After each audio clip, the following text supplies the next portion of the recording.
Here we have buffalo teeth or bison teeth. These ones are the teeth on the lower jaw of the buffalo, the lower part.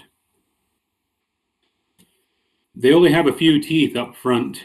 Then they have no teeth on top. Then they got their chewing teeth in the back, their main ones. But these are the ones that they pick grass off the ground with. They have a hard or a soft palate on the top of their mouth, but they use their bottom teeth on that little pad and they pull grass. These were typically used as ornaments in those days, or game pieces like dice. When used as ornaments, they typically had a hole drilled through the side using a piece of stone, or in the coming of metal, they would have a little flat metal arrow bit, looked like an arrowhead, but that was the type of drill they'd use to go through the root of the tooth. These were used in ornamenting the robe, used in decorating the dress as well. When I say ornamenting, that's same thing as decoration. They would typically have many of these on the necklace. They would save up as many teeth as they could get. They were a beautiful object to have because they were hard to find. You either got them from the hunt, or you would find them on skeletons on the prairie from bison. Trying to use everything you have at your disposal for your survival, for your family, and mainly for your own personal, decoration. We all want to look good. We all want to make ourselves feel good. That was one thing that they had back then that was a big thing, was the necklaces. The little teeth, even though they're a bit small, when enough of them were collected, they could make a beautiful dress.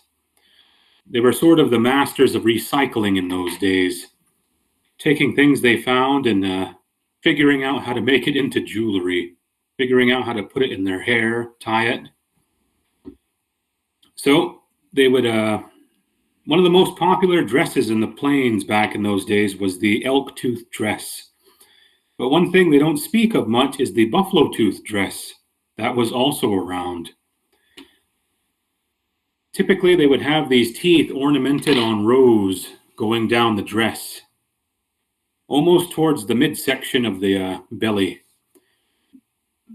The woman would do this by drilling the holes through the teeth, then stitching them on and trying to get them straight, or doing them in patterns.